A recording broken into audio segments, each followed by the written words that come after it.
Hey!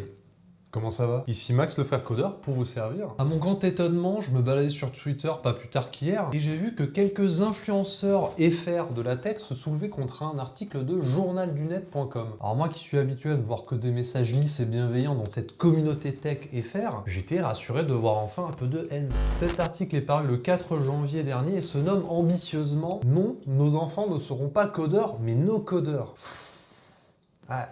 Là, ça commence déjà à me gratter. Ah, faut oser les titres comme ça. Hein. Mais ne jugeons pas un titre à sa couverture et voyons un peu ce qu'il retourne de ce billet. Et aussi qui est son auteur, car on ne serait pas étonné de voir un indigent prêcher pour sa propre paroisse. Alors, petite piqûre de rappel pour les novices, qu'est-ce que le no-code? C'est simplement l'ensemble des outils et services qui permettent de développer un produit ou une solution informatique sans avoir à écrire du code. Par exemple, grâce à des interfaces graphiques. Ça, c'est ma petite définition personnelle. Après, s'il y a un puriste qui veut s'exprimer, tu peux le faire en commentaire. Tu ne seras pas ostracisé de cette chaîne YouTube. Quelques exemples d'outils de no-code que vous connaissez certainement. WordPress, Zapier, IFTTT, Typeform, Notion, Webflow, Airtable, etc. Allez, c'est parti, on va s'intéresser à cet article.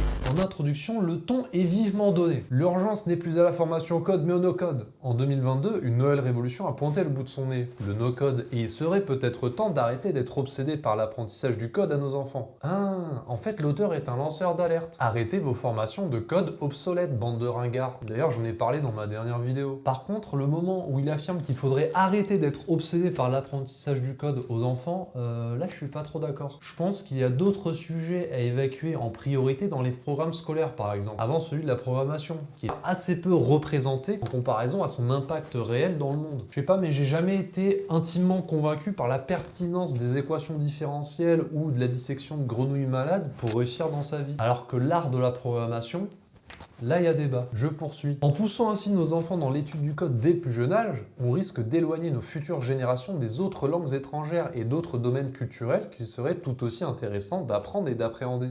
Ouais.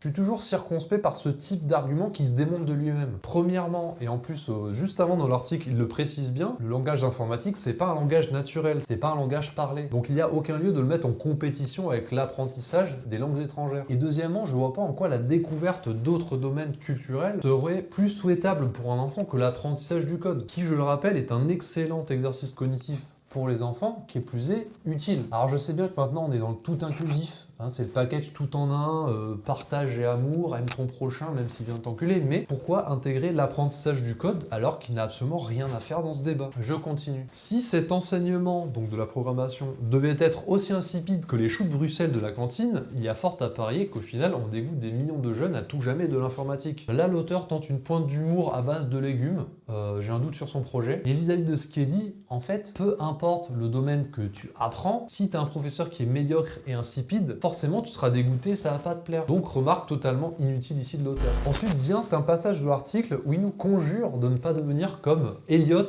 de la série Mr. Robot, en attribuant le comportement quelque peu étrange de ce protagoniste à sa passion pour le code et pour le hacking. Grosse erreur de raisonnement là encore. Dans la série, Elliot souffre depuis son enfance de forts traumatismes psychologiques bien avant de devenir hacker. Et le monde de l'informatique se révèle surtout être un échappatoire pour lui, sans lequel il aurait certainement eu un parcours bien moins intéressant et exaltant. Donc l'utilisation ici de la série Mr. Robot pour alimenter le point de vue de l'article est plus que bancal. Dans le paragraphe suivant, on arrive enfin dans le vif du sujet, où des idées, ma foi, assez intéressantes sont défendues. Avec un peu de bon sens et une bonne prise en main des outils de no-code, n'importe quel entrepreneur avancera plus vite et pour moins cher dans ses projets. Alors là-dessus, je peux pas lui donner tort. Il est vrai que pour certaines fonctionnalités, certaines tâches, ou encore certains aspects d'un produit, utiliser un outil de no-code, c'est vraiment la meilleure chose à faire. Il faut pas toujours vouloir à tout prix tout faire soi-même. Alors que pour quelques dizaines d'euros par mois, tu peux avoir accès à un service qualitatif qui remplit parfaitement sa tâche. Rappelons qu'il faut 3 à 5 ans pour former un développeur traditionnel contre 1 an pour un maker no-code professionnel qui en ferait son métier. Ce passage avance l'avantage indéniable de la rapidité de prise en main des outils de no-code. Ça, c'est un fait. Mais il affirme en même temps que le métier de no-codeur nécessite bien moins de compétences et de qualifications que celui de développeur. Donc ne venez pas vous plaindre ensuite si vous vous sentez impuissant et que votre horizon de customisation se limite à des drag and drop dans un logiciel. En apprenant le no-code à nos enfants, nous ne les préparons pas uniquement au monde de l'informatique, mais nous les poussons à devenir pluridisciplinaires et polyvalents dans l'intégralité du monde digital. Certes, mais rappelons que la diversification est l'ennemi de la spécialisation, mon ami. Mais dans tous les cas, je trouve vraiment dommage de vouloir opposer à tout va ces deux métiers, donc de no-codeur et de développeur, qui sont à mon sens bien plus complémentaires qu'autre chose. L'auteur voudrait-il cliver pour faire du bruit? Aurait-il des intentions cachées?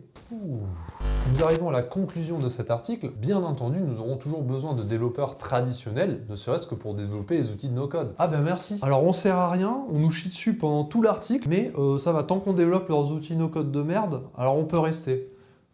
Connard. Nous avons tout à gagner à apprendre le no-code au lieu du code à nos enfants, afin de développer leur imagination, de créer sans se soucier de l'aspect technique de la programmation informatique, tout en réinventant l'entreprise de demain. Un monde du travail plus inclusif, le mot con triple est lâché, où les soft skills et la débrouillardise priment sur le cursus universitaire. Bon là, je vois pas vraiment le rapport avec les soft skills et la débrouillardise, quand on sait que ce sont évidemment deux piliers primordiaux du métier de développeur. Et je trouve assez regrettable cet argument qui consiste à dire sans se soucier de l'aspect technique, qui serait un argument en faveur du no-code, comme si prendre la voie de la facilité du moindre effort était forcément souhaitable. Si tout le monde pensait comme ça, on s'éclairerait encore à la bougie. Alors ça donne une petite ambiance chaleureuse, hein, je dis pas le contraire, voire torride. Mais voilà. Avant de jeter un œil au profil de l'auteur de l'article, hein, comme on l'avait dit, on peut conclure que ce billet amène quand même des idées intéressantes sur la pertinence des outils de no-code et leur évolution croissante. Mais on peut que regretter que l'apprentissage du développement informatique soit maladroitement fustigé dans la première moitié de l'article, sans raison d'ailleurs et sans réel argument valable. D'autant plus que je reste intimement persuadé que le code et le no-code ne s'opposent pas et que la plupart des développeurs intègrent et utilisent déjà des outils de no-code. Moi le premier. Le code et le no-code ne s'articulent-ils pas finalement dans une enivrante danse de laquelle découlent des solutions et des produits aux UX envoûtantes? D'ailleurs, les outils no-code, ils sont faits à base de quoi? Bah de code, hein. C'est con. Pourquoi les no-codeurs, ils veulent à tout prix cracher sur le dos de ceux qui leur permettent de bosser? Bande d'ingrats. Et du coup, qu'en est-il de l'auteur de l'article? On a dit qu'on garderait no-code évangéliste. Oh putain. Qui suis-je pour critiquer un tel homme? Moi, humble petit développeur. Non, en vrai, je préfère terminer ma vidéo maintenant, par peur de me faire évangéliser mes morts et d'être demain au chômage. Voilà. J'espère que ça vous a plu. Pensez à mettre un petit like si vous souhaitez me revoir traiter et détruire tout en nuances des trucs un peu random dans le game, dans le tech game FR, ou anglais, pourquoi pas. L'espace commentaire est vôtre. Mettez-y vos pensées. Et moi, je vous dis à la prochaine. J'aime bien venir ici, parce que le Wi-Fi va super vite. Il n'y a pas beaucoup d'endroits comme ça qui offrent une connexion fibre avec une vitesse gigabit. C'est cool. Tellement cool que ça a fini par me sembler pas normal. Je me suis mis à intercepter tout le trafic de votre réseau, jusqu'à ce que je remarque un truc chelou. Et là, j'ai décidé de vous pirater.